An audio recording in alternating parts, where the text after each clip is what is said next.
So let's go with Wes. What do you think right now with the agents that you're leading, working with? What are they most concerned about with the market coming to you? What are the challenges, and how are you coaching them up to handle those challenges? Okay. Great question. So I think consumer sentiment, consumer confidence, the last statistic that I saw, I think only about 18% of people think it's a good time to buy a house right now. Ooh. So, and most of my agents, I don't know, maybe half of them have not been selling they've been in since COVID, So, talking about COVID market, and now a lot of them are learning to sell in a new market.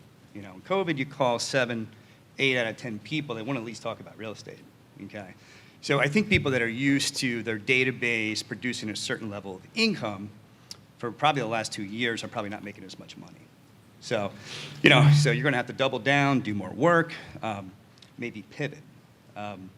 So I think that's a big change. I think people, have to work harder, myself included. So I'm not sure if I answered your question, but I think we're all working harder to probably make the same amount of money or maybe less. Yeah, what I think I heard you say that I think was impactful was that change is the biggest thing that some of these agents are faced with, right? If you go from, I got in the business in 2019, and here we are 5.5, 6 years later, yeah. How many changes has that agent been through in a very short period of time? Well, I think to be a leader in real estate, you have to be, optimistic or maybe just stubborn. Both. Keep in mind that generally about 5 million homes a year sell in America. So last year we were slightly under 4 million, okay, which was least amount of homes sold, I believe, since somewhere in the mid-90s when there was 80 million less people living in America.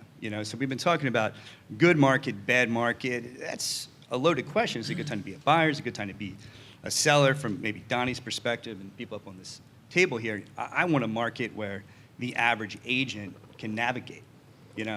We get back to a market that's normal of 5 million, maybe 20-25% transactions. COVID, I think, was good for experienced agents. Horrible time to break into the business. If your first transaction was competing with some of the killers that were up on the stage when there's 20 competing offers, good luck. Yeah. So I'm optimistic about the future. I'm optimistic about post decoupling of commissions. That's probably another topic, but there's a lot of fear, and there's constantly some fear and disruption that's always being sold in our industry. And I don't know, they seem to come and go, and we seem to be doing just fine. There you go. So just exuding a place of stability and just encouraging them through those changes and taking them one day at a time. Absolutely. Awesome. So I think I've found myself leading more by example. For sure. For sure. Give me an example of what that might look like. What are some things you've done? I mean, I've sold 10 houses this year. Oh. So coming from a place where I used to sell 70 or 80 homes 15 years ago, I think it's important to lead from the front, keep your finger on the pulse of the market so you can lead effectively and not be up in a ivory tower, so to speak. Yeah, and I've been very fortunate to work alongside a lot of leaders and see them work and to be almost averaging one a month. To find the time to do that with still, they all have the same problems and challenges and time investment for those people because they're looking for the same level of support and have a very successful brokerage, coach those agents. That's very difficult. So kudos to you for doing that, but also kind of still keeping your fingers on the pulse of what's going on. Thank you. So with that kind of in mind, I want to pivot over to Melissa too on kind of the same topic, but a little bit different perspective. I actually love the fact that you're on our panel because you come from an adjacent industry in insurance, right? And you were very, very successful, ran very successful sales teams. Other than just the very interesting dynamic we're seeing now as insurance is playing a huge part in some of our transactions, right? That's a pivot we're having to focus on. But just in the short time you've been doing this and been very effective at it, what have you found to be those challenges and how have you helped coach those agents through adversity? I think the biggest problem that I notice all the time is people still live so much in the news right now. Mm-hmm. It's all the bad news about it's so hard to be in real estate, the interest rates are so high, all of these things. And in reality, when you're in the business, if you're doing the work, you're still getting the business. So people allow themselves to get scared from the headlines rather than understanding it more. That makes sense. What parallels have you been able to take and apply from your insurance background into the real estate space? Like what has translated maybe even more conveniently than you even anticipated making the switch? Well, they're both people industries. So whether it's I'm selling car insurance, or I'm selling you life insurance or a disability policy, or I'm teaching my agents how to sell your perfect house, or your first-time home buyer, or your parents that are downsizing. I think the big thing is that it all goes down to the people side of it. You have to stop looking at what you're selling. You have to start looking at who you're selling to. So for me, it's not. I actually do not have my real estate license. I don't want to have it. I have no interest in it because I also have squirrel syndrome. I'm like, oh, it's shiny object, just like 95% of realtors, right? So my big thing was I didn't want to do that until I mastered the skill of the CEO and the team leader, because it's important to me to pour back into my agents, whether I've ever sold a house before or not. Right. I want to pour back into my agents to help you understand how to do it the right way, so that when we do have these market shifts, you're going to make it no matter what, because you're being poured into. One of the biggest things in my office that I coach to all the time is I can train you all day and I can teach you all day long how to write a contract. I had an admin company that I started when I was the director of operations. I can do that, but some things that you can't learn from YouTube or something else is how to become a true leader, how to pour back into people. It all comes back to how you treat people, how you show up for people. So that's the shifting side, in my office now. It's not just the agent count. I don't care about the agent count. I obviously do, but I'm most, I've actually turned agents away from joining my office because they weren't going to be a good fit, because I want you to fit in with what we're building. Yeah, quality over quantity. Yeah, exactly. For sure.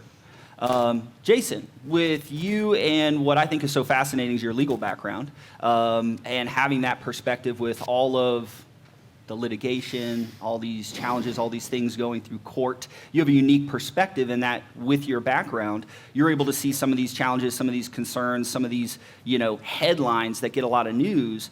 How are you being the voice of reason, talking to your agents? How are you encouraging them? And how has that perspective helped you in talking to your agents? Yeah, it's a great question. The background may help a little bit, but I think every broker and agents are soon finding out that as the consumer gets more educated, they have access to AI, they read things also, their expectations of the agent and the brokerage is evolving. And so you are on the line a little bit more than you were historically. I think once upon a time, charming, knowing the market, being there for your client, that was enough. But I think as the business is evolving, they're going to ask you tougher questions, and they're going to hold you accountable for those answers. And so from the brokerage perspective, how do you really, a lot of it is going to be on the agent, but what can the brokerage do to help that agent and protect them as they go through that process? So one thing we did was we created our own listing agreement and buyer agency agreement, very similar to the ones that they have, but we felt that it wasn't protective enough to the agent. I mean, there are just a lot of little holes that you find from the association forms that are not really in the agent's best interest. And what an agent at Arla needs might be different than what an agent at Samson needs. And so to have those differentiators is important. But we're constantly coaching the agents on how to approach their client when you go too far, how to hold back and make good business decisions. Because I think one thing we learned from the litigation, someone said this, I think Donnie was at Risk Media with me. They said they took a peek behind the curtain and they saw how much the brokers had, and they realized the agents have a lot too. Mm-hmm. And so as it evolves, I think the agents need to be aware of how to protect themselves. So it's something they should be concerned of. So risk management is definitely something you guys have taken seriously, all the way to the point where you're even getting into the forms level. You have to manage the risk, but you also can't lose your entrepreneurial business spirit. And so you have to push forward and you have to do things, and you're making constant decisions. You weigh the legal risk, but then you also say, this is a good business decision, I have to push forward. So the agents are just going to be tasked with balancing that out more than ever before. One quick plug I actually like to give, because I heard the last panel and I heard everyone talking, and there's so much emphasis on teams, but I think there is still a lot of room left for the individual agent. I think the could not agree more with that. Yeah, I mean, the individual agent can pour into themselves, take the educational opportunities, learn the contract, learn how to prospect, do the things that other people won't do, and be just as successful. You don't have to join a team, but though you can, and I think that's great also. Having those options, yeah. right? That's a really, really good point. If someone was thinking about a team, but you wanted to encourage them to think more on the opportunities, both of you, of being a solo agent and sticking with it, what's maybe one piece of advice you'd give to that agent to really be more effective as an entrepreneur? To decide whether to join a team or not? Mm-hmm. Well, not to flip your question, but I had a conversation this morning with somebody who wanted to join a team, and I said the dangerous thing that a team... I'll give you this story unfiltered, and you can decide what to do with it. But somebody called me this morning. I'm excited. And they said, look, I'm ready to start a team. And I said, well, why do you want to start a team? And they said, well, everybody. Well, that's always a part of it. Somebody called me. People call me all the time. They love me. They want to know what I'm up to. They want to be a part of my team. I'm at a split up here. They're at a split down here. Come on, we both can see what I can make by bringing these people on. And how do you say no to that? But the flip side of that question is that good for the team? Some of the most successful teams that I've seen over the years have let hundreds of millions in revenue, sales volume revenue go because the people on the team don't fit the team after a certain point. You fit the team when you'd hold my open houses, when you take buyers around, when you could handle things that I needed help with so I could go out and be revenue generating, but now you're doing 10, 20, 30. You want a higher split? Okay, I still see the difference for me as the team leader to make money, but it's actually not what's in the best interest of the team. So I said, eventually you get to a point where you do have to think beyond yourself. I don't mean existentially, but you have to look at the team for what it is. Like Donnie, you have to make those decisions. What's good for Samson is different than what's good for Donnie, and a good team leader has to consider that. The other thing is if you're joining a team, you have to think, okay, am I ready to give myself over to that team? I'm taking their branding. I'm taking their process. I'm doing things that they don't want to do. The great part of that is I'm learning and I have nothing going on for myself. But there will come a point where you'll ask yourself, is this the place to be? Or do I now branch out on my own and go individually or start my own team? And that's just the entrepreneurial nature of the business. But you have to think about the team more than just the difference in the split that you're taking. But it's so attractive. How do you turn it down? It's something agents have to wrestle with. Yeah, and I know Melissa was supposed to jump in here next, and Donnie also said he wasn't going to be talking. I know, So. and I've been good so far. I just because I do think there was an emphasis on the team in that last thing, and I don't, and I think that might have been a bad message. I've never been on a team before. I was a solo agent from the very beginning. I never joined a team to get going. Now I had a fantastic mentor and my dad that I could ask questions to, but I think the difference if you're going to go solo is you just have to decide that you're going to do the work. Nobody's going to do the work for you in this world in real estate. That's people have heard me joke about this before, but the best part about being a realtor is you don't have a boss. The worst part about being a realtor is you don't have a boss, right? So if you're willing to hold yourself accountable and do the work and build your own business, be a solo agent and crush it. I'm looking at our number one solo agent in the front row here, Delata, and she just grinds. Nobody told her like, hey, she just gets up every morning and does the work. So if you're going to be a solo agent, great. You got to do the work though. Nobody's going to do it for you. And it might not necessarily be true that the team leaders make more money than No. high-producing You solo want to become, agents. and we're all brokers. I You can want to tell become you more all about broke? that. Be a broker, right? Be a team lead sometimes, right? But you don't have to be the most charming person in the room also to be the most successful agent. A lot of the really successful ones are not as extroverted as you think. They're more introverted, and because of that, they have to be more disciplined in where they go out and how they prospect and how they deal with people. And in many ways, they're more successful because of their discipline. So you don't have to look at the team leader that you worked with and said, well, they did it that way, so I have to do it that way. You really, it's a great business because you have to look within yourself and say, what makes me different? What are my strengths? And then really build your strengths in despite of the parts of you that aren't that you're not as talented at, and really push that forward. And then when you craft that own image and then you have that expertise, business does start to come your way. So it's a great business of self-exploration as much as being entrepreneurial and educated and everything else. It's very well-rounded in that respect. Melissa, I know you wanted to jump in on this too, and you have very unique, fresh perspective on this as well. What's your take, solo agent, team, and the advice you'd give to each? Well, I obviously have this conversation multiple times a day. One of the things that I tell every new agent coming from a different brokerage, it doesn't matter, but when was the last time you bet on yourself? Because a lot of people come in, they're like, oh, I can go to a team. They're going to give me Zillow leads. They're going to give me different leads. And it's like, yeah, well, do you know how to write a contract by yourself? do you know how to do a contract to close?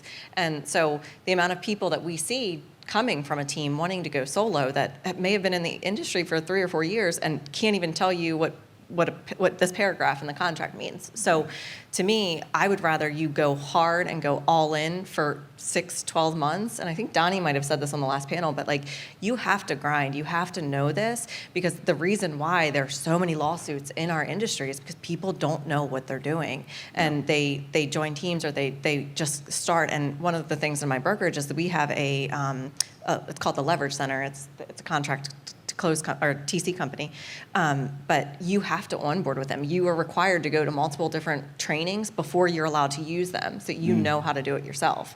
But yes, there are people that fit better for the team, but I want you to bet on yourself and try, because most of the time when you get in the industry, it's because you want to be an entrepreneur. So why would you take a portion of what you're making and give it to a team when you haven't even tried to do it yourself yet? Right. Great points, great points. So I want to jump over to, because we talked about some concerns, we jumped into teams and versus being a solo agent. One of the things is because I think our industry is so filled with negativity and press, because negativity sells. That's what's gets the interest. The public is also consuming that same information, and there was so much great content today with David and the other presenters about how to be the voice of reason.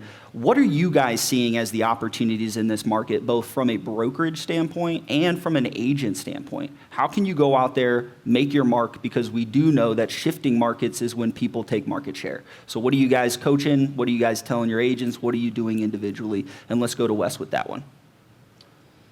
Well, I mean, I think for us, the market's always shifting. Donnie and I were talking earlier. I mean, there's 1.5 million realtors in America, I believe, right now, and saw something on Inman News that number is expected to go down to 1.2.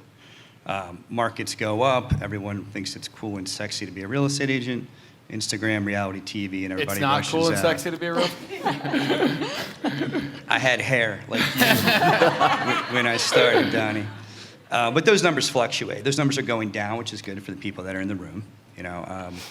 I could give you some stats, I believe, from HCAR. If you take the people that have already renewed their license once, 90% of people do not renew new to the industry. So it's very low barrier of entry. You might not believe this, but I actually own a hair salon, and it's 1,600 hours to get your cosmetology license. And, 1,600 hours? Yeah. So, ball guy owns a hair salon.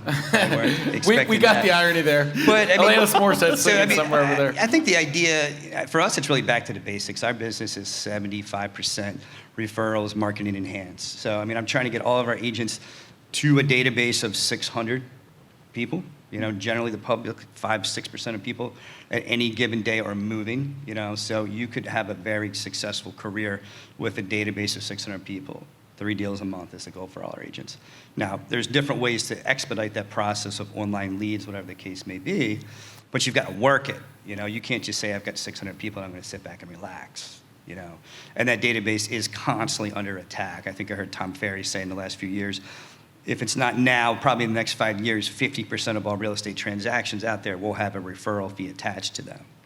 So not only are the people in this room trying to steal your clients, you've got big, everyone is kind of hedging their bets. Obviously, Redfin is now Rocket Mortgage, Zillow Home Loans with Zillow. So there's these major partnerships. So it's more competitive than ever, but I think this is the era of the more professional agent. I think the lawsuit has really helped expedite that. I think a lot of people will say, and this is something I think I heard Gary Keller say, before I got into the industry, it was a broker-centric model.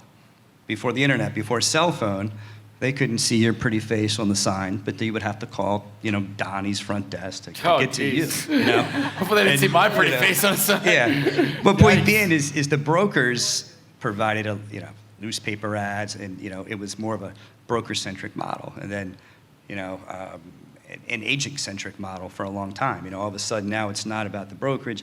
The agent with cell phones is more of the forefront, and I think we're in a consumer-centric model now, where a lot of times they have better data, on their phone than we do a lot of times. And a lot of the training that we're receiving, and we're a big Zillow Flex account, is don't go with the old LP Mama, location, price, motivation, occupation, mortgage. Hold on, what's that again? I never heard that one before. LP Mama? LP Yeah, Mama. it's a Tom Ferry thing, but Oh. location, price, occupation. It's more Oh, I like agent-centric. that. It's what's Steal in it that. for Oh, me. it's Tom? It's like you're qualifying the client. The consumers now, when it's that Netflix, Amazon experience, whether it's generational or not, they spend roughly 60 days before they hit that button. And the reality is whoever shows up first, 80% of the time is going to win the deal. Right. So, but hey, this is Wes. I'm a local agent with Zillow, Donnie. I see you want to see 123 Main Street. When do you want to see the house? And that's it. There's a few other things, but we're changing how we interact with the online consumer, the mixed kind of consumer habits as well. So, There's a lot of options out there for consumers, and if you get in the way of meeting them, they'll go to the next person. Yeah. Got to make it easy. the main thing I think I've learned is they want to make progress. They don't Right. want to be they don't want to be interviewed on the phone and grilled about, are you pre-qualified or this. They just want to see the damn house. And if Right. you don't show it to them, somebody else will. Exactly. Great points. Jason, what are we thinking as far as opportunity? The devil's always in the details. So whether it's a good market, a bad market, whether 4 million or 5 million homes are being sold, that's plenty for everybody here. And so you really just have to get back. We just had Ninja in our office. We'll do Buffini, Tom Ferry, stuff like that. And it's full of great stuff, but you just have to do it. One quick little story that, we get calls all the time with different things. But to your point, professionalism never dies. A pet peeve I have is when someone will call me and say, I'm done with these clients, I'm not talking to them anymore, or I'm not talking to this agent anymore, you take over. And you can't be that emotionally invested. You have to be able to see something through from the beginning to the end, during the rent back, a year later, and it is that constant relationship and even keel plus professionalism that will keep your business going. Absolutely. That's a really good point. I've heard a lot of, in some of the masterminds that I attend, I've heard a lot of our top producing agents talking about how right now remanaging expectations with price, which we've talked about with sellers, can be tricky, but too many agents emotionally own that price, right? Because a lot of people, their value is getting hired on the price that they give, as opposed to going, no, this is just the market is saying, I don't own that. I'm the messenger. I'm interpreting the tea leaves. I'm giving you that in a way where we can find common ground to come up with a strategy to effectively sell your home. Well, it maybe reminded me of something. Another thing I see sometimes people will do, if they're really not competent or professional enough, is they emotionally bond to their client. Right. Your client's hysterical, so you're hysterical. I actually think that the best thing you can do to bond with your client is disagree with them or offer a counterpoint. So you could do that. It's totally your choice. But from my experience, and here's what I've learned, consider these other things also. And that's where your expertise comes in, because again, you're doing it. They're allowed to be emotionally, stuck. You're not. So That's a great point. A lot of agents get fired up. A lot of brokers take a lot of fired up phone calls, right? So that's the perks of being a broker owner, right, guys? You guys get the best phone calls. No. How about you, Melissa? What are you telling your folks about opportunities right now in the real estate space? Probably the most interesting one that I'm getting a lot of feedback for that we're just coaching to constantly is keeping the human aspect in it. Everybody is so AI and ChatGPT and Gemini and all the things. But what's happening, and every single week I'm sitting there talking to my agents of like, again, somebody said it on a panel earlier of like, you see the long dashes, you see all the emojis. Like, the whole point, I was just not to Kellerize it, but I was just in Mega Camp in August. And one of the big things that I took away from that is that everybody's leaning so hard into AI, but we have to keep that human side into it. So it's like the top 20%, or the beginning 20%, and I can't remember the speaker, so I do apologize. I'll give her credit somewhere. But the front 20% of doing AI is that you have to give it the right prompts, right? So you're telling it exactly what you want. And then 60% of it, they do 60% of the work and then spits it back out. But the problem is that agents are forgetting to put the last 20% human side back into it and make it humanized rather than here's a ChatGPT prompt. I'm going to put it on Facebook. And I just did a panel in my office the other day that was like, hey, I'm going to put up a couple different ideas of social media posts. Which ones are you going to choose? And I did 4 or 5 of those, and everyone chose the human one. and they didn't realize what was happening, but they were all AI generated ones other than one. And like, so when a consumer is looking at all of these realtor Facebook pages or Instagram, it's really easy to say, I can tell you just copy and paste that because everybody's using it. My mother is 70 years old and she uses AI. So it's like everybody's using it. So it's like you have to differentiate yourself rather than just jumping right into, hey, I'm using AI, I'm going to copy and paste, put it in there. I mean, how many times have you guys seen somebody copy and paste like, is this the right thing you like? Do we need to change this on a social media post? Like, don't do that. Oh, wow. Exactly. Like, copy paste this. Should've read that. I think that's the big thing is we have to keep the human side of it, and we're losing that a good bit, and I don't want to see that. I love that you just brought that up, and I want to double down on it for just a second. Just by show of hands, who in the audience is a little bit nervous about AI just in general? Like anybody? I mean, it's cool, don't get me wrong. You can also raise your hand and be like, I love AI, but also maybe be a little bit nervous. Okay, so maybe like 50% of the room. I will tell you that there are so many consumers out there that are terrified. Donnie is very nervous. He's very nervous. Go ahead. So there are so many consumers out there that are nervous with AI as well. And if they feel like you're utilizing AI in your engagement strategy, that can be a reason for them not to hire you. Absolutely. And Inman came out with an article 3 weeks ago, and the author wrote, I used AI to drip my sphere, and I saw a sign pop up on a past client of mine that I sold them the home. Matter of fact, I had sold several of their family members' homes. And when I reach out to ask them, what did I do to lose your business? They said, you put us on a drip campaign with AI, and you never once took any time to pick up the phone and call us. So if we're only as important to you as your AI robot to reach out to us, then we're not important enough to you for you to continue to get our business. I do want to say one little statement here, and this is one thing. I know I'm Keller Williams, but Keller Williams. It's okay, we forgive Melissa, you. you can stop couching that. That's the great part about this is that Yeah. I think we can all, look, Arla, Keller, Cornerhouse, Samson, we all do things differently, but we can all learn from each other. So you don't have to apologize every time. I'm It's not great. going to apologize because I love Keller Williams. But You one love of the Keller things Williams, and I they've got do. great things to say too. One of the Important. things that's interesting is that Keller Williams, when you ask people, we are the old company. We're the ones that like we're still in that old, like we don't have all the new fun stuff that the new brokerages do. But the one thing I can tell you that we have are people like me. And I'm the one that I can pour back into you. And if you're coming in and you're going to sit with me, every single person that joins my office sits with me, whether you're a brand new licensed person or you're a $40 million producer, you sit with me. So when you come to me, like, I don't know if anybody's heard the name Jeanette Westcott. She's one of the biggest individual agents in the entire Maryland. Sold $50 million in real estate last year. And she came to my office and she's like, Melissa, I'm getting ready to do this and I don't know what to do. And I'm like, okay, come in, sit down, close my door, let's talk. And she left and she was so much better. And she's like, she didn't need anything from me. It's just the human side of like, I'm going to talk to you, I'm going to calm you down, I'm going to relax you. So it's expensive to be with Keller Williams, and I'm not mad about that because I know the value that we bring, where that's the same thing that I teach my agents, is it comes back to that people side of it, where I'm going to have your back when you're freaking out and you need somebody that helps, because we all are in such an internet world, an AI world, that like, I just saw a thing the other day that I think 85% of people that use AI use it for a therapist. And I'm like, no, I want you to come to me and let me, like, I'm not your therapist, but I'll talk to you. Sure. So just wanna be it's just heard. a little bit I should different. try that. Does it work? I don't know. We'll see. Try it, Donnie. Let us know.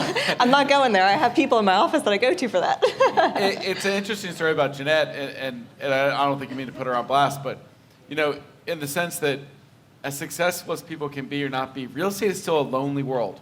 That is her favorite saying. She comes to me all the time and says, it's lonely at the top. And it is. And whether you're selling 2 homes or 100 homes, it still can feel like you're fighting it alone, you know, and that's why sometimes people gravitate towards teams. So lean into each other, you know, get into masterminds, find accountability groups, find your broker, find people around you, surround yourself with people. It's going to help you through the tough times.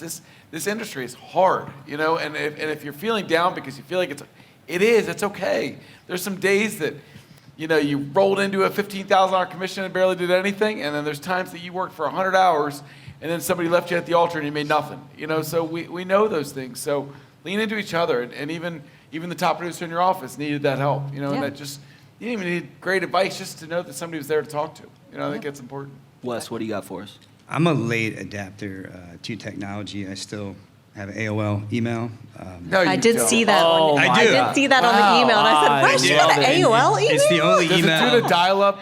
Get plenty of free minutes. It's never let me down before. We kind of fly under the radar, AOL, with the spam. Everyone just kind of leaves us alone. So you want to look in the tech, You American might be a prey for scammers because online they assume you're 80 years old.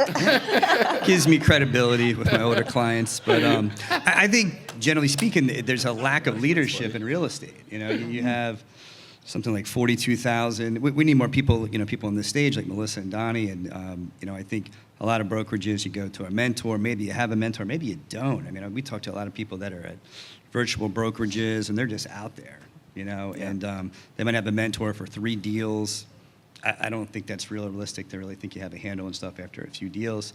I think joining a team or who your mentor, whoever it is you're going to call Friday night at 10:30, I think I'm going to say it's going to make or break your life in real estate, but it's still saying that people quit jobs because they hate their boss, not the name of the company. So I think everyone in this room could probably wish that they had a better mentor when they first got into the business. So I think it's probably the main thing that anyone can probably bring, whether you want to have a team or a team leader, AI or whatever, people are still going to want to talk to a person. So I don't think that's ever going to change. Yeah. The emotional component, the people to people, that is important. I come down a little differently. I think it is a little romantic to think that there is a future in business that doesn't include AI. You have to start using it. We use 3 different. I'm using personally 3 different. I use Notebook LM. I use ChatGPT. I use Grok. I use all of them, and they all do different things. And What does Notebook do? So Notebook is great. What agree. Notebook does is we went through a process because you get a lot of contract questions. That's part of the job. And Notebook LM, you can pour in the documents, and it doesn't hallucinate like ChatGPT does. So, for example, use your association contracts, put those into Notebook LM. You can ask it questions, and it won't do research outside of the documents that you put in, which is so important. It's a little further ahead of the others. So you might say, I like this book, I like this information, I want you to talk, I want to have a conversation with you based on just this information, don't go beyond it. Notebook LM is great for that. But it is evolving by the day. And so I think you do have to pour into it. But yeah, no one's going to, although my wife and I sent her one back, we sent ourselves some AI songs that we did through this app, Suno? Yeah. So, it works also. You can connect that Did you get that from Riz last week or 2 weeks ago? I got that from Because he told a story about how he sent the Rajiv. song. Rajiv. Yeah. He did a whole presentation on that. He's good. And then actually, to one of our agents who told me a bad joke was a little offensive, I said, "You're the worst human in the world." I said it to Rap. I sent it to him. He thought it was funny. And we can have fun with it. Don't be sending me any songs making fun of me. All right. I absolutely agree. It's kind of one of those things. It was like we fought and fought and fought, and get so many different changes in our industry, but eventually just technology and consumers are going to kind of dictate what they want and what they need. And you're either going to embrace, you don't have to completely embrace every element of your business in it, right? The human element can still be there. But you're right. There's the before AI and now there's the after AI. There was the before Zillow and then there was the after Zillow. There's the before the commission lawsuit, there was after the commission lawsuit. So it's just a matter of we're in an industry that we signed up for that there's change every day, right? So just being signed up for it. That hasn't happened for you yet. Wes said before AOL and after AOL. He's not actually after AOL. He's still in his AOL era. We still started. locked in The there. one thing that I would say about AI is that, and I heard this said well the other day, is I think that the AI should help you do the 80%. We spend 20% of our time on the networking and the talking and the revenue generating activities. And we spend 80% of our time on the bull, right? The stuff that we don't want.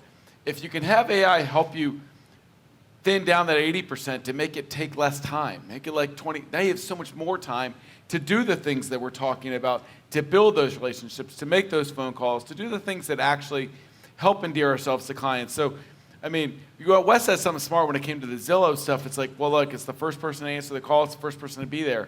And that's true. What I would love to see is, I would love to be in a world that my top 50, my top 200, my top 200 never click that button, because once they click that button, you're right. They're going to the first person to answer them. But if we do such a great job of spending our time making sure those 100 and 200 people know that we love Karen and have feelings for him, and we want to be their realtor, and they don't even blink. They think Donnie's my realtor. Donnie's my realtor. I'm going to refer Donnie's. Then they don't click that button. So I think if we use AI to help us be more intentional, not just AI drip campaigns, but AI to take care of the monotony, so we can be real people in those campaigns, then less people click the button. Because once they click the button, you're right. They're going to go to whoever's got that lead. But if we can have less people, and there's a world to build your business that way. But if less people click the button, then we're going to keep more clients that way. One of the things that we coach to our agents is that we say AI will never replace a real estate agent, but a real estate agent that uses AI will always replace the agent that doesn't. Yeah. Bingo. There you go. There you Sure. go. Clap it up. Sure. Yeah. It was Everybody wake up a profound. little bit. Clap Let's it up. go. There you go. Yeah, you know Yeah. what? You say something profound, you get a little smattering of applause. All right. So I'm gonna go pivot a little bit because that's what a moderator can do. They can do whatever they want because they're in charge. So, how do you guys feel about being a little vulnerable with us? Okay, we got some hey, leaders up how you here, doing? and I think that there's not enough of that. I think there's a lot of posturing in our industry. I think there's a lot of promoting and showboating, and at was it Riz Media when the guy was talking about get your trophy case? He said you got all your headshots of all the people that were at their closings. I just thought that was hilarious. But for you guys, I'm sure, because there's people in this room that have sat on an appointment with a client and felt imposter syndrome, right? For those of you who don't know what imposter syndrome is, you feel like, what am I doing here? I don't belong here. I don't think that I can do this.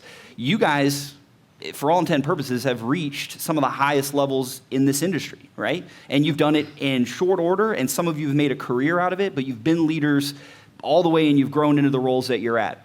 Have there been moments in your career where you felt imposter syndrome? Maybe it was you're sitting across from an agent who, like you were talking about earlier, has sold way more houses than you ever sold. How could I possibly contribute to this person? And how did you overcome that to realize that there was more to that you were able to surpass the imposter syndrome to get to the next level?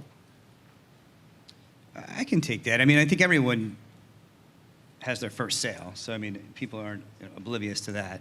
I think you have to be able to kind of flip the script. And I can remember when I was selling a lot, I would be going up against some of the, two of the biggest listing agents in the country, And I had credibility and I believed in myself. But I mean, I think you have to lean into that. So whether it's, hey, Donnie, you're my first client, and I don't have all the answers, but I've got a team behind me. And every day I wake up and all I think about is you, Donnie. That's all I got to do. That's sweet. I got to find you a damn All I house. think about is you too. All I Wes. think about is you.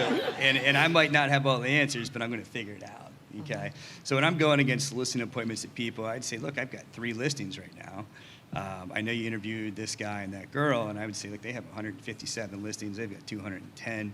Do you think they're going to remember you if they see you next week? So I think you always have to know in any industry, whether you're selling a product or a service, who you're going against. There's got to be a script where you can pivot and reverse sell, and there's maybe a half a dozen different rebuttals. But you have to be able to believe in yourself and say, I think I'm the best person for this job.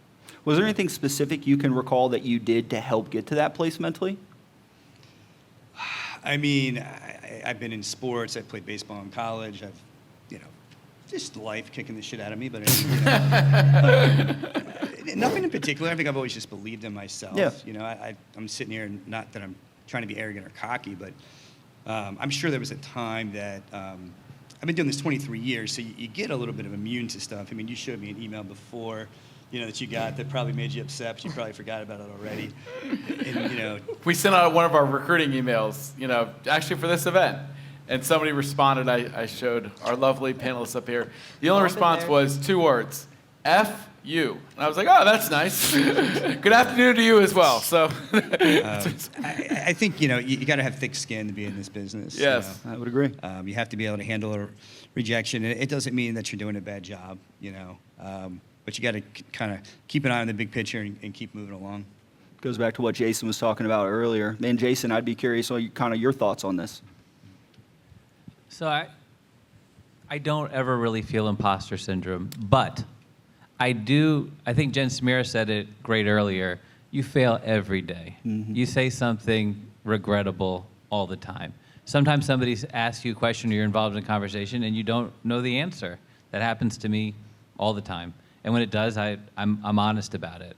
But I think that first, I think when you're new in your career, there's a lot of failure and there's some success, and it goes back and forth, and good days follow bad, and bad days follow good. And the best thing you can really do is just sort of keep putting one foot in front of the other. And if you're having a hard time with it, sort of take yourself out of it and just kind of go through the motions and push forward. And then as you progress, you'll have more successes than failures. But you start to learn yourself, and you grow comfortable with your limitations, and you continue to explore and grow. So I think imposter suggests that you don't belong. And I think that you should try to get over that quickly, because you do belong. You only get a chance to be a new agent once. Take advantage of that. And then you grow seasoning, and you become an expert, and then you wade into areas that you're completely unfamiliar with. And you develop tools along the way to help you deal with new situations. And I think that's just part of the business and part of life. But imposter, just for me, would feel like the wrong word. Yeah, to read into kind of what you were saying a little bit is there's opportunities in each phase of your career, right? When you're new, there's opportunities, right? As you get more experience, there's opportunities. And so looking at it from that perspective, not by how this might limit me, that sounds like that's probably, something that could benefit folks. Yeah.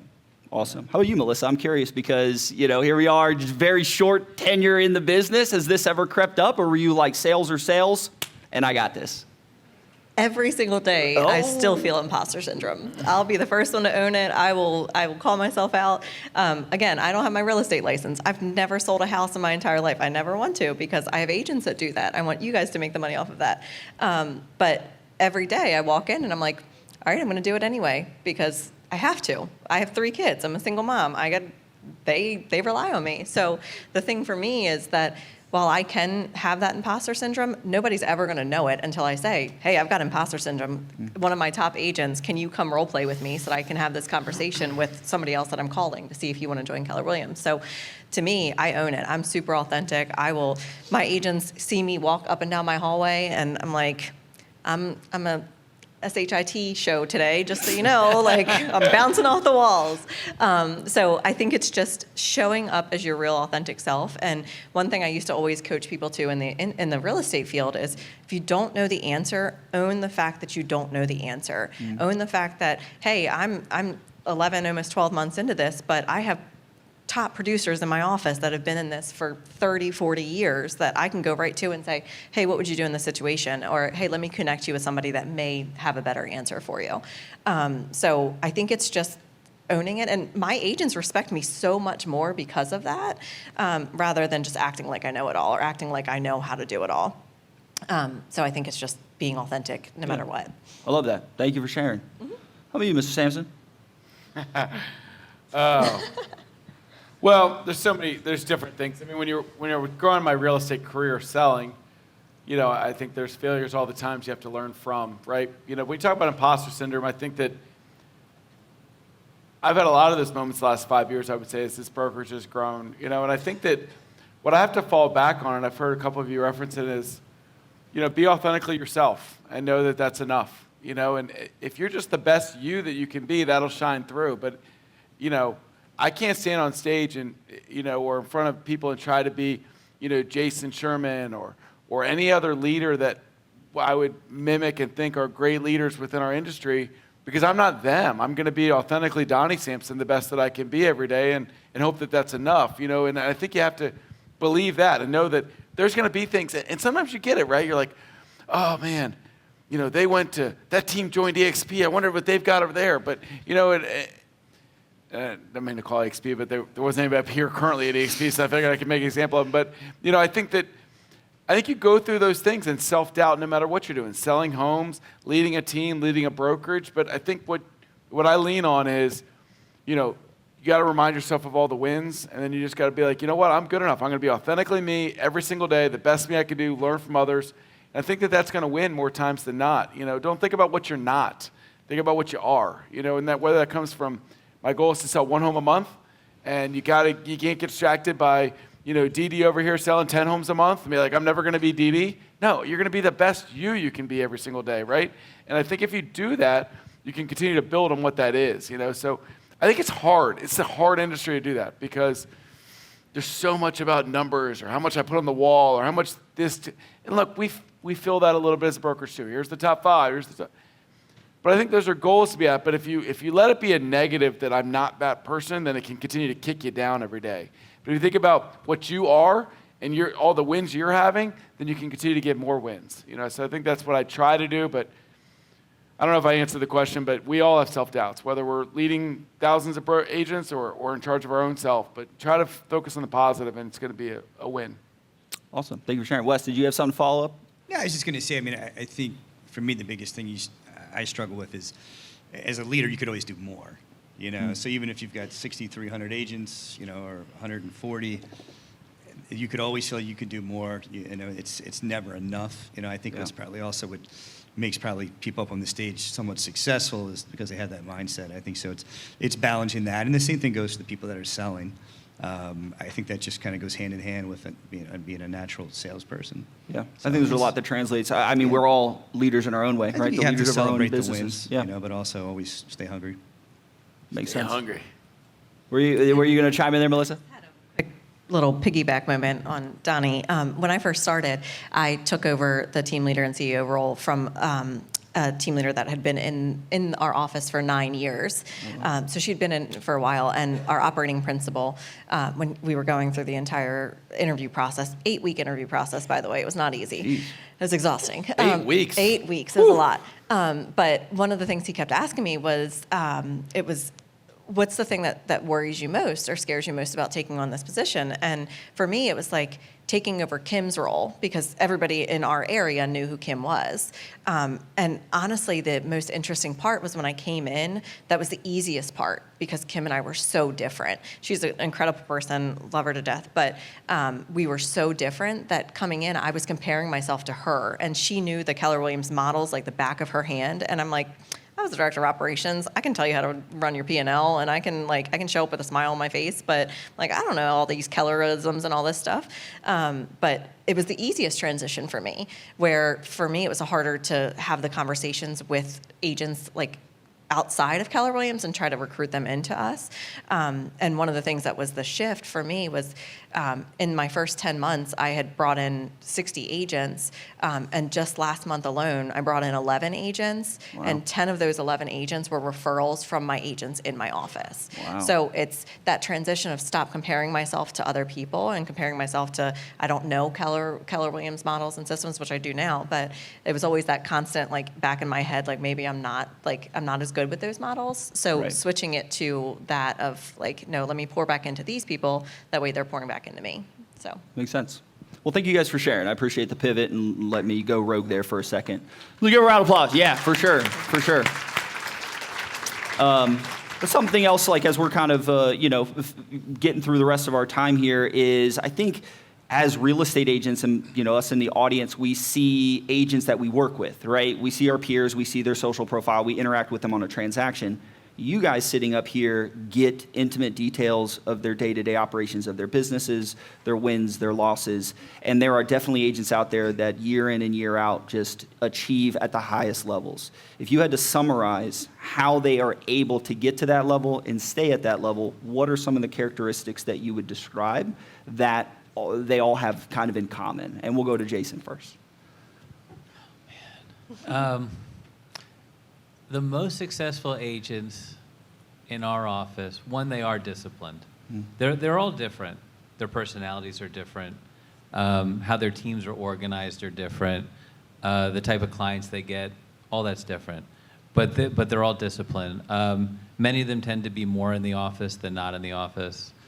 They're consistent.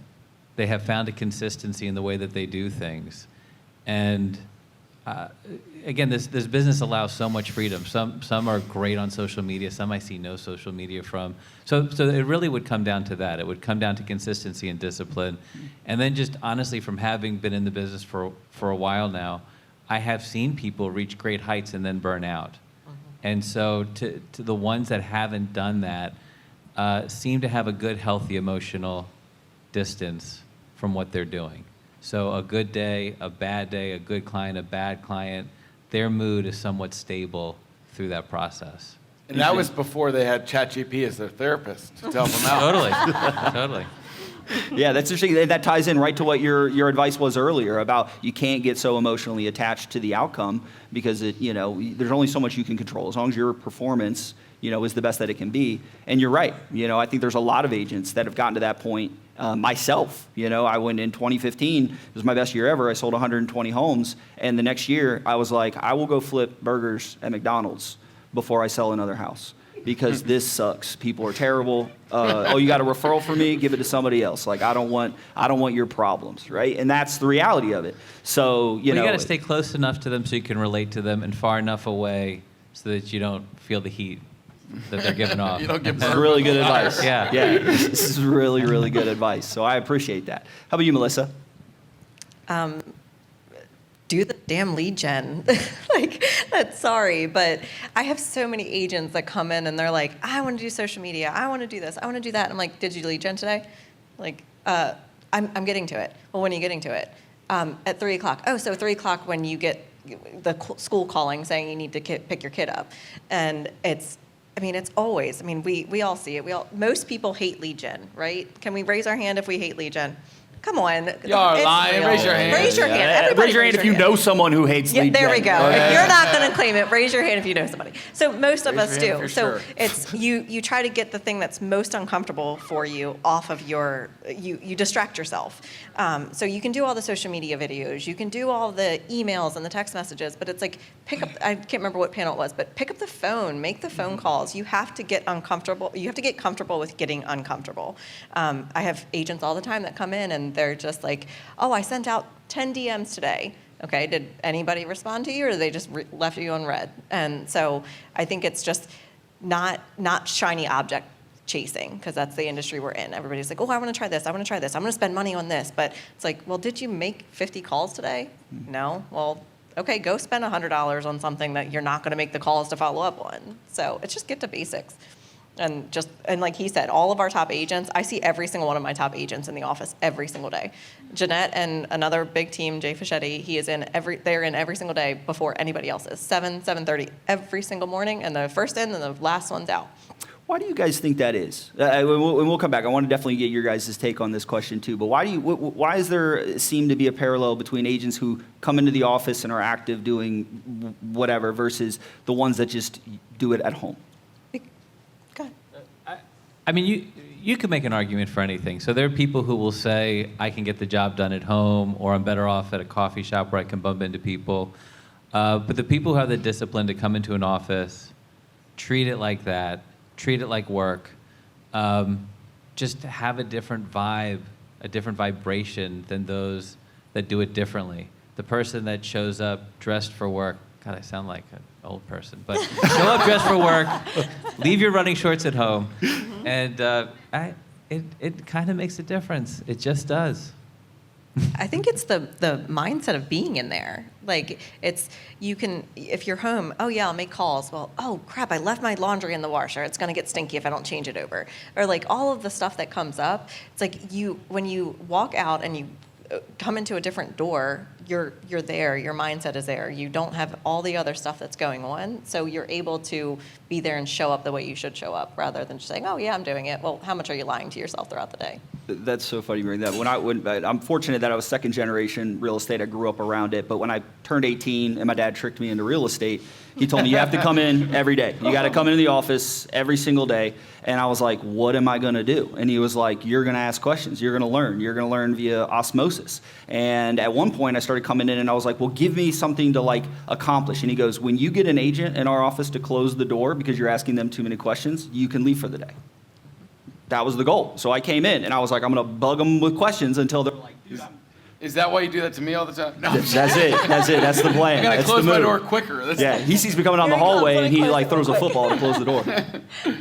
I think back to the original question of what are top producers doing. I think just qualify what success looks like in your mind, because I could tell you stories of many top producers that sold a lot of real estate, didn't take care of themselves. Maybe they're divorced and had a heart attack. So making sure that you're living. That's not success. That's not success. So I guess maybe a better phrase would say, don't just tie your whole identity to how many homes you sell. Are you showing up at home for your spouse, for your kids? Are you staying in shape? I'm in this for the long haul, and I'll probably be involved with real estate in some way, form, or fashion till the day I die. I've never met a realtor that is retired, but that's interesting. I mean, there's a guy at our office that comes to mind. He's first year in the business. He was a friend of mine. I sold him a few houses. Engineer, nice six-figure career, had a growing family. Quit his job, and he sold 41 houses year to date, first year in the business. Wow. So I'm thinking of him, and what is he doing? I think you have to earn that right. I mean, the best advice I can give you is most seasoned people don't answer their phone. As a new agent, how are you going to beat some of the people that are on this panel? It's probably showing up, answering the phone, saying yes to everything, doing the open houses, the stories you heard of every weekend you're doing an open house, your first weekend in the business. You're earning that equity. It does get easier as you grow your business and your database, but just saying yes to every opportunity, showing up, just getting in the game. Until you have clients, practice on other people's clients. So whether you're talking about osmosis, just showing up, I'm sure you probably got some deals just showing up, being the young guy in the office that's going to hustle. Oh, go show this house. Oh, by the way, go hold this open. Oh, by the way, here, write this contract. But oh, those you know opportunities don't present themselves if you're Right. sitting at home in your sweatpants. Now, I know people don't come into the office as much as they used to. But just this guy showed up for every training. He calls me and is always, picking my brain. So, yeah. That's awesome. I'll go quick because I know we're at the end of our time here, but Jason said it, consistency, is the number one thing I see from our top realtors. Setting aside time blocking, for lead generation and the things. They've got disciplined schedules and they're consistent. You don't see, all of our top producers are very, very different people. Different personalities thrive, different models, selling to different people, all different things. But the one thing that never changes, hard work, consistency, scheduling themselves out, and organized. You are running a business. You're not selling a couple homes. Until you get over that hurdle and set yourselves up to be disciplined and run a business, you're not going to get to the levels that you want to get to. So I think that's what I see the most from all of our successful people are those traits. Awesome. You guys definitely have some strong convictions about that, and you've seen the best of the best do it. So I appreciate that. All right, let's round us out. One last question. I think this is an important one, summarizes a lot of the other stuff we've kind of talked about. But if you could go back to the beginning of your career and you could give yourself one piece of advice with all the knowledge you have today to make your career easier, something that you could have implemented early on that you think would have made a really big difference, what would that be? And let's go with Wes. That's a pretty easy one. I'm sitting here looking at the questions. I'm glad you picked that one. I got in the industry. I always joke. I just turned 44 last week, and I always say, 44-year-old Wes wouldn't do it. 34-year-old Wes would do, and I sure as hell don't do what 24-year-old Wes would do. Because I got in the business when I was 23, and I was making a lot of money, spending more money. And it was there was the internet was around, AOL. You guys heard of it. But I just was I went to Keller Williams, after 8 years in the industry, and I was at a brokerage where people would kind of bitch and complain about their clients, but there was really not a lot of productive conversations. And the culture at Keller Williams was you would meet other people and you go to masterminds like this, and the idea was completely foreign to me. People get together and they talk about their business, and it's all been done before, So I'm just looking at what would my business look like if I had just been curious and maybe started buying leads earlier. And there was so much opportunity in those early days of the internet where my business could have been far exceeded what it took me a long time to figure out, with just being curious and asking people. But quite frankly, I had to go outside of that brokerage. I was the top agent of that brokerage, and my world was pretty small, and then started going to Keller Williams and other networking in the world. All of a sudden, there's 100,000 agents there. So I know, people are different brokerages here, but I think seeking out whoever the top producer that you know or you don't know. I know and have reached out to every person that sells more real estate than me in the Baltimore area, and I've picked their brain, and none of them ever said no, they wouldn't talk to me. So if there's anything to expedite your growth, it's all been done before, guys. It's a simple business. It's not an easy business, but it's doing the same things over and over again, and it can be redundant, but it can be a very lucrative career. So that's what I would have done earlier. I did it eventually, but it took me about 10 years to figure that out. Yeah, if you're the smartest person in the room, you need to find a new room, for sure. Yeah. How about you, Melissa? I never have that problem. You're pretty smart. Normally I'm in the room, so it helps. In all fairness, again, I'm under a year as a TL team leader, CEO, whatever. But I think for me, the one thing that I would have done differently was not compare myself to anybody, which is a big thing in the real estate industry. And looking at where I am now, and in the industry, I've been relatively successful when you look at my numbers. But I think if I would have just stayed authentically myself, and I always have been, but like just poured more into myself and my agents, I would have seen a quicker turnaround rather than like, oh, I don't know anything about selling to, or I don't know anything about being a real estate agent. How can I bring the top real estate agents to my office? And so I think if I would have just honed in on myself and my skills and trusted who I was from the beginning rather than trying to match Kim and all of the people in the area, then it would have been a lot easier. I hit that point about 9 months in, and I was like, why am I trying to be anybody else but myself? I need to be myself here. And that's what's shifted my numbers skyrocketing at this point.